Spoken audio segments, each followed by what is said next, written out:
একদম সকালবেলায় স্নানটা সেরে জামাকাপড় ধুয়ে এদিকে চলে আসলাম দোতলার ছাদে। তো আমি নিচে জামাকাপড় একদমই মেলতে চাই না।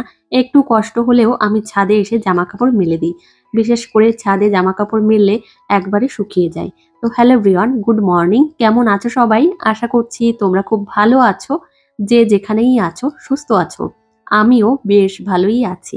আজ আরো একটি নতুন ব্লগে তোমাদেরকে জানাই অনেক স্বাগত, অনেক অনেক ভালোবাসা।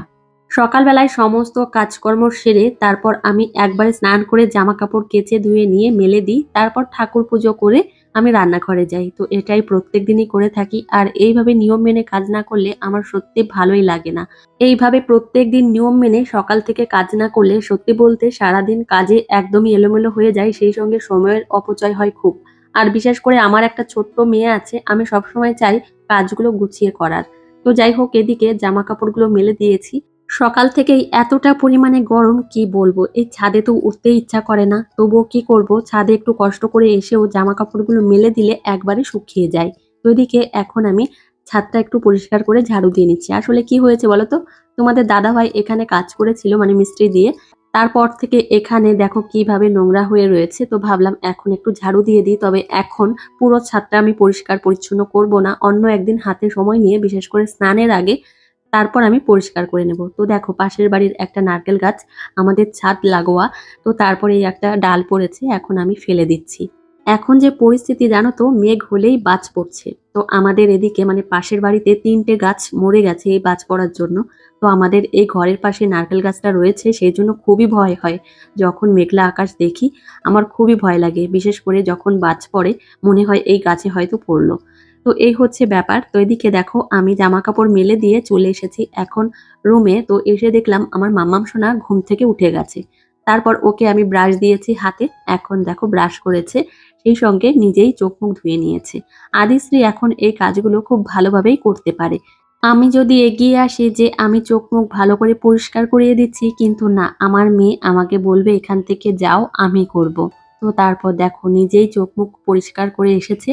তো এদিকে আমার মেয়েকে আমি বলছিলাম যে তোমার দাঁতগুলো দেখি তো। তো আমার মেয়ে আমাকে দাঁতগুলো দেখাচ্ছে। ওর দাঁতগুলো খুবই পরিষ্কার পরিচ্ছন্ন। তো এদিকে মেয়েকে এখন আমি একটু আদর করে নিচ্ছি। আসলে কি বলতো, আমার মেয়ে যখন ঘুম থেকে ওঠে বিশেষ করে সকালের দিকে, তখন ওকে একটু জড়িয়ে ধরে আদর না করলে আমারও ভালো লাগে না। তো মনটা শান্তি পায় না আসলে। আমার মেয়েকে আমি প্রায় ৬ মিনিট মতো একটু জড়িয়ে ধরে কোলে রাখি। তারপর ওর সঙ্গে কিছু কথা বলি। তারপর আমি আমার কাজে আসি। সত্যি বলতে এই সকালের দিকে আমার মেয়েকে একটু আদর না করলে আমার হয়ই না। তো তারপর আমি এদিকে চলে এসেছি রান্নাঘরে। মেয়ের জন্য এখন খাবারটা রেডি করলাম। তো সকালবেলায় মেয়ের জন্য কি রান্না করেছি সেটা তোমাদেরকে বলি। মেয়ের জন্য গোবিন্দভোগ চাল দিয়ে সিদ্ধ ভাত রান্না করেছি, আর এটাই ওকে তো আমি খাইয়ে তোমাদেরকে দেবো। আমি জানিয়েছিলাম যে আমরা কোথাও একটা ঘুরতে যাব, তো কোথায় যাব এখনো পর্যন্ত তোমাদেরকে জানাইনি, তবে যাব। আগে ডেটটা ঠিক হয়ে যাক, তারপর তোমাদেরকে জানাবো। তো তোমাদেরকে বলেছিলাম যে অনলাইন থেকে আমি দুটো ড্রেসের অর্ডার দিয়েছিলাম। তো সেটা চলে এসেছে, দেখো গতকালকে সন্ধ্যার দিকে এসেছে। তো এই যে দেখো তোমাদের এখন একটু দেখাবো। তো খুবই ভালো এসেছে মনে হচ্ছে। এর মধ্যে একটা কট সেট রয়েছে, মানে দুটোই কট সেট রয়েছে। আর এর মধ্যে রয়েছে একটা ওয়ান পিস। কালারটা তো আমার খুবই সুন্দর লাগছে, মানে আমার খুবই পছন্দ হয়েছে। আর আমি তো সবই পছন্দ করেই দিয়েছি। তো দেখো তোমাদের একটা দেখাই যে কেমন কি আসলো। তো এটা হচ্ছে ব্লু কালার আর সেই সঙ্গে হোয়াইট কালার। তো দেখো এই ওয়ান পিসটা আমি নিয়েছি। তো এটা পুরো হচ্ছে পা পর্যন্ত, দেখো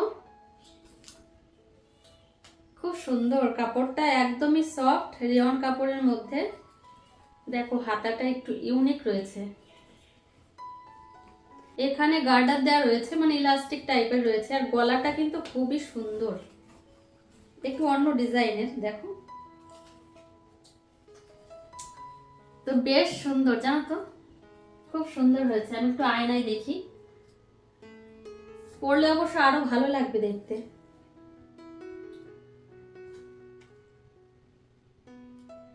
এইরকম বেশ কয়েকটা আমি অন পিস কিনেছি, তারপর কট সেট কিনেছি, তোমাদেরকে দেখাবো অবশ্যই। সেই সঙ্গে আমি তো মনে মনে ভাবছি যে এগুলো আমি কবে পরবো। সত্যি বলতে নতুন কোনো জিনিস যতক্ষণ না পরা হয় ততক্ষণ মনের মধ্যে খুঁতখুঁত করতেই থাকে। তো এদিকে এখন আমি চলে আসলাম রান্নাঘরে। মেয়ের জন্য এখন আমি মৌসুম্বি লেবুর রস তৈরি করে নেব। একটা সত্যি কথা বলি, সেটা হচ্ছে আমার মেয়ের স্কুল ছুটি থাকলে তো সকাল থেকে আমার মেয়েকে যত্নটা খুব ভালোভাবে করতে পারি। বিশেষ করে দেখো, সকাল থেকে ওকে খাওয়ানো, তারপর স্নান করানো, স্নানের আগে খাওয়ানো। আমার মেয়ের স্কুল ছুটি আজ হলো জুন মাসের ২৬ তারিখ, বারটি হচ্ছে শুক্রবার। আর আজ হলো মহরম উপলক্ষে আমার মেয়ের স্কুল ছুটি রয়েছে। আর সামনের সোমবার দিন আমার মেয়ের স্কুল খুলবে। তো সেজন্য বাড়িতেই থাকবে বেশ কয়েকদিন। তোমাদের সঙ্গে আমি কথা বলছি আর এদিকে আমার হাত চলছে, তো আমার কাজগুলো কিন্তু হয়েই যাচ্ছে। তো মেয়ের জন্য মৌসুম্বি লেবুর রস তৈরি করে নিয়েছি, তারপর এখন নিচে গিয়েই ওকে খাইয়ে দেবো। দেখো ২০ মিনিট হয়ে গেছে, তারপরেই আমার মেয়েকে একটা ডিম খাইয়ে দিয়েছি। তো তারপর যে লেবুর খোসা, ডিমের খোসা রয়েছে সেগুলো এখন আমি ঘরের পেছনে ফেলতে এসেছি, ঘরের পেছনেই ফেলে দিই। তো তারপর মেয়েকে স্নান করিয়ে নিয়ে এখন আসলাম রুমে। তো মেয়েকে এখন আমি রেডি করিয়ে দেবো। সকাল থেকেই যে কাজকর্মগুলো হয়ে যায়, তো তারপর আমার টেনশন থাকে যে মেয়েকে স্নান করাবো, ওকে রেডি করাবো। তো তারপর ওর কাজগুলো হয়ে গেলে আমার মনের থেকে অনেকটা শান্তি আসে। আদিশ্রীকে এখন থেকেই আমি অল্প অল্প করে কাজ শেখাই, জানো তো, নিজের কাজগুলো যাতে নিজে করতে পারে সেটা আমি শেখাই আস্তে আস্তে করে। কিন্তু খেতেই চায় না।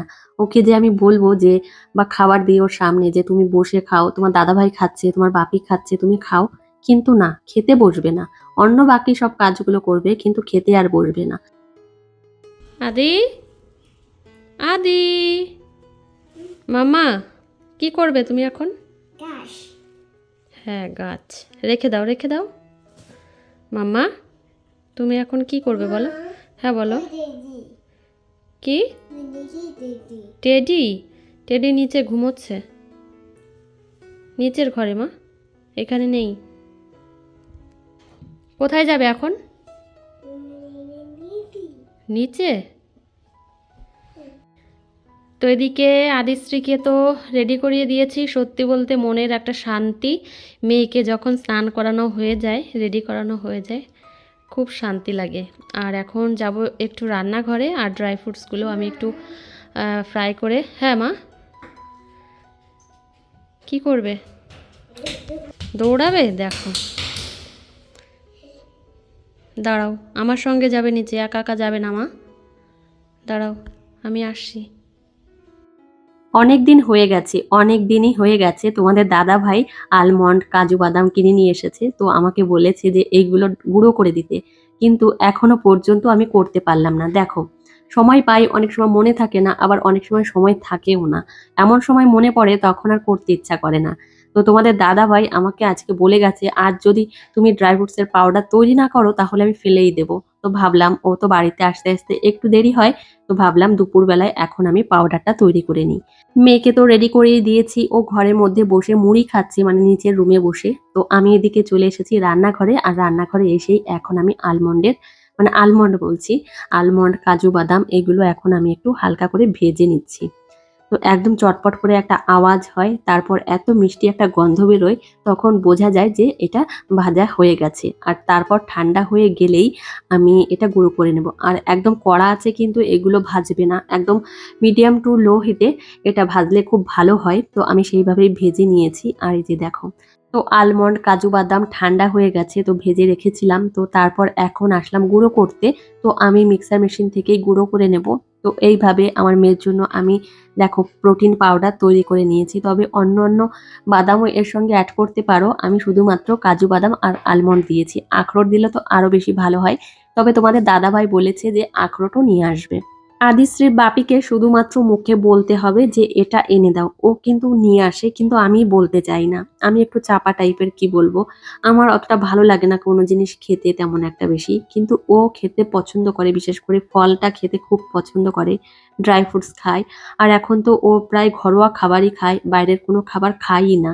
তো এদিকে এখন আসলাম আমি আমাদের মাটির উনানে, তো এই রান্নাঘরে এসেছি। তো আমার শাশুড়ি মা আমাকে বলল কি যে তুমি লোটে মাছ রান্না করো। আমার শ্বশুর মশাই আজকে সকালবেলায় লোটে মাছ নিয়ে এসেছে। আর আমার শাশুড়ি মা তো লোটে মাছ খায় না। তো আমরা তিনজনে খাই, তিনজন বলতে আমি খাই, আমার শ্বশুর মশাই আর আমার দেওর, এই তিনজন আমরা লোটে মাছ খাই।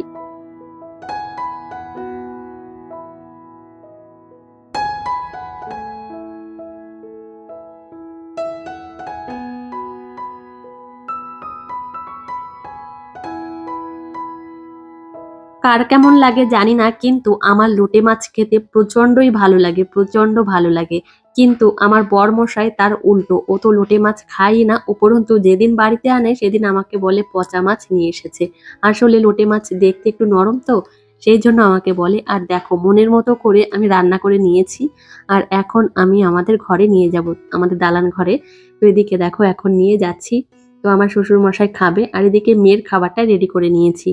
আজ মেয়ের জন্য কি রান্না হয়েছে জানো তো? তোমাদের সঙ্গে দুপুরবেলায় আমার মেয়ের খাবার রান্না করা দেখাতে পারি না, তার কারণ হচ্ছে আমার শাশুড়ি মা রান্না করে যেহেতু, আর আমাদের খাবারে তো অভ্যস্ত হয়ে গেছে আদিশ্রী, সেই জন্য আমি আলাদা করে রান্না করি না।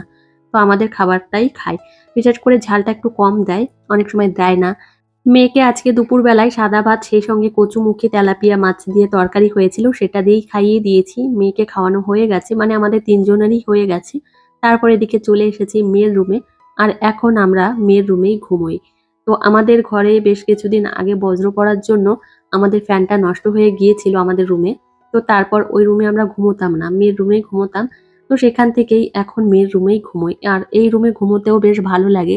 ঠান্ডা ঠান্ডা হাওয়া আসে জানলা দিয়ে, বেশ ভালোই লাগে। এদিকে আমার মাম্মাম সোনা দেখো ঘুমিয়ে পড়েছে। তো তারপর এদিকে আমি চলে আসলাম ঘরে। তো এখন ভাবলাম ঘরটা আমি গুছিয়ে নেব। আসলে এই ঘরটা গোছানো থাকলে খুব ভালো লাগে দেখতে, আর এলোমেলো থাকলে একদমই ভালো লাগে না দেখতে। এমনিতে সুন্দর রুমটা, আর সুন্দর রুমে যদি খাটটা এলোমেলো থাকে তাহলে কি দেখতে ভালো লাগে? একদমই ভালো লাগে না। বেশ অনেকদিনই আগে আমাদের বাড়িতে একটা ভাই কারেন্টের কাজ করেছিল, তোমরা হয়তো দেখেছো, আমি ব্লগে শেয়ার করেছিলাম। তো সেই ভাইকে আমি বলেছি যে আমাদের রুমেই যে দেখো ব্যালকনির যে জানলা দেখা যাচ্ছে ওইখানে পর্দা দেব। তো পর্দা দেব বললে তো আর হয় না, ওইখানে বেশ কিছু কাজ রয়েছে। তো আমি বলেছি সেই কাজগুলো একটু করে দিয়ে যেতে, ওইখানে আমি পুরোটাই আটকে দেবো, জানলাগুলো দেখা গেলে ভালো লাগে না, মানে একদমই অপছন্দ আমার। অনেকদিন ধরেই বলছি, তোমাদের দাদা ভাইকে তেমন ভাবে কেয়ার করছে না। সেই ভাইকে আমি বলেছি, দেখা হয়েছিল পরশুদিন রাস্তাতে, যে এই কাজটা একটু করে দিয়ে এসো। আসলে আমি ওই জায়গাটা পুরোটাই পর্দা দিয়ে ঘিরে দেব, দেখতে তাহলে আরো ভালো লাগবে। মাঝখানে একটু পর্দা রয়েছে, আর পাশ দিয়ে জানলা দেখা যায়, একদমই ভালো লাগে না দেখতে। সেই জন্য আমি বলেছি, কবে আসবে কে জানে। ওদের তো আর কোনো কথা ঠিক নেই, কালকে যাব বললে আর আসে না। আবার কবে আসবে, আবার ভেবেছি দেখা হলে আমি বলবো যে কাজটা করে দিয়ে আসতে। আবার অন্য একটা রুমে কাজ বাকি আছে, সেই কাজগুলো করতে হবে। তো এদিকে সন্ধ্যার সময় তোমাদের দাদা ভাইয়ের খাবারটা রেডি করলাম। তোমাদের দাদা ভাইয়ের খাবার বলতে, তোমাদের দাদা ভাই আম নিয়ে এসেছিল, ল্যাংড়া আম, সেই সঙ্গে এই যে পাশে যে লাল লাল আম দেখতে পাচ্ছ কাটা লম্বা করে, ওইগুলো হচ্ছে আমার মা পাঠিয়েছিল। তো ভাবলাম তাহলে কেটে দিই, সন্ধ্যার সময় খাবে। আরও সন্ধ্যার দিকেই খেতে পছন্দ করে এই আম। তো তারপর এদিকে মেয়ের জন্য হেলথ ড্রিঙ্ক তৈরি করছি। তবে আজকে দুপুরবেলায় মেয়ের জন্য যে প্রোটিন পাউডার তৈরি করেছি, ভেবেছি এই মিল্কের সঙ্গে এখন আমি অ্যাড করে দেবো। এত সুন্দর মিষ্টি গন্ধ, কি বলবো, মনে হচ্ছে নিজেই খেয়ে নিই, এতটা সুন্দর। তো আমি অর্ধেকটা করেছি, ভেবেছি আগে শেষ হয়ে যাক, তারপর আমি আবার করব। যখন তোমাদের দাদাভাই এই ড্রাই ফ্রুটস গুলো কিনে নিয়ে এসেছে, তখন যদি আমি গুঁড়ো করে রাখতাম তাহলে এতদিন শেষ হয়ে যেত। মনে মনে ভাবছি আগে করলেই ভালো হতো। লাস্টে যে করলাম, তো দেখো 1 চামচ মতো আমি দিয়ে দিয়েছি দুধের মধ্যে। তো এর মধ্যে আমি আবার একটু হেলথ ড্রিঙ্ক অ্যাড করবো, একটু মিষ্টি মিষ্টি স্বাদের হবে খেতে, তাহলে আরো বেশি ভালো লাগবে। তো আমার মেয়েকে সন্ধ্যার সময় খাইয়ে দিয়ে ওকে নিয়ে আবার বই নিয়ে বসবো। সন্ধ্যার সময় একটু বই নিয়ে বসতে হয়, না হলে আর হয় না জানো তো। তারপর আবার রান্না করতে যাই, আবার রাতে ঘুমোতে ঘুমোতে অনেকটা রাত হয়ে যায়। সেই ভোর 5টা বাজার আগেই ঘুম থেকে উঠি। এখন জানো তো আমার জীবনযাত্রা অনেকটা পাল্টে গেছে। আগে একটু দেরি করে ঘুম থেকে উঠতাম, কিন্তু আমার মেয়ে স্কুলে ভর্তি হওয়ার পর থেকেই আমার রুটিন একদমই পুরোপুরি চেঞ্জ হয়ে গেছে, পুরোপুরি চেঞ্জ হয়ে গেছে। তাতে আমার মনে হয় আরো বেশি ভালো হয়েছে, সকাল সকাল ঘুম থেকে ওঠাই ভালো এখন মনে করি। তো এদিকে আমার মামাম সোনাকে নিয়ে এখন বই পড়তে বসেছি। আদিশ্রীকে বেশ কিছু প্রশ্ন জিজ্ঞাসা করব, আর সেগুলোর উত্তরও দেবে, তোমরা সেগুলো শুনবে। আর আদিশ্রী এখন একটু একটু করে শিখছে জানো তো। তো আমার বেশ ভালোই লাগে এখন মামাম সোনাকে পড়াতে, আর বেশ অনেক কিছু আস্তে আস্তে করে শিখে যাচ্ছে আমার চোখের সামনে। তো এখন জানো তো ও স্মল লেটার্স গুলো না দেখে লিখতে পারে, দেখো একা একা লিখছে। তো আমি চেষ্টা করিয়েছি, সেই জন্যই এখন আমার মেয়ে না দেখে লিখতে পারে। আমার মেয়ে বেশ কয়েকটা ব্যঞ্জন বর্ণ পারে, কিন্তু এখনো পুরোপুরি পারে না, ওকে আস্তে আস্তে করে শেখাতে হবে। তো আস্তে আস্তে শেখালে ও শিখে যাবে। তো এদিকে দেখো লিখছে। তো এরপরে আমি ভেবেছি ওকে অ আ লিখতে দেবো, অ পুরো না দেখে লিখতে পারে। মা তো মামাম সোনা এখন বই পড়তে বসেছে, দেখো লেখালেখি করছে এখন। তো স্মল লেটার্স লিখছে মাম্মা। ওয়াই তারপর জেড হ্যাঁ, লেখা হয়েছে? দেখি তো ঠিকঠাক হয়েছে কি না। তো এদিকে A B C D E F G H I J K L M N O P Q R S T U V W X Y Z. মাম্মা, ওয়াইটা এইদিকে হবে না তো মা, এইদিকে হবে। Why? হ্যাঁ, ঠিক করে লেখো। Why? তো মাম্মাম শোনা ওয়াইটা একটু ভুল লিখেছিল, এখন ঠিক করে লিখলো। হ্যাঁ মা, হ্যাঁ ঠিক আছে এখন মা। আচ্ছা মাম্মা, তোমার নাম কি? Adibisa. জোরে বলবে, বলো। Adibisa. হ্যাঁ, তোমার বাবার নাম? Amibisa. আচ্ছা, তোমার দেশের নাম কি? Para bosu. আমাদের দেশের জাতীয় পশু কি? বলো, কি বলো, জাতীয় পশু কি বলো, Bag. জোরে বলো। Bag. আমাদের জাতীয় পাখির নাম কি? Morun. আচ্ছা, আর জাতীয় ফলের নাম? Am. হ্যাঁ, আচ্ছা তুমি পারো মা। আর জাতীয় ফুলের নাম কি বলো তো? Cotton. হ্যাঁ, হাত দিয়ে দেখাও তো পদ্ম, হাত দিয়ে দেখাও। পদ্ম। তো মাম্মাম শোনা এখন অল্প অল্প করে শিখছে, তাই তো মা? হ্যাঁ, তোমার নাম কি বলো তো? Adibisa. আদিশ্রী বিশ্বাস। আচ্ছা মা, এখন একটু লিখতে হবে, অ লিখতে হবে। হ্যাঁ, ওটা কি মা? হাতুড়ি। হ্যাঁ, এখন লিখতে হবে মা, পরে খেলা মা, আগে লিখতে হবে।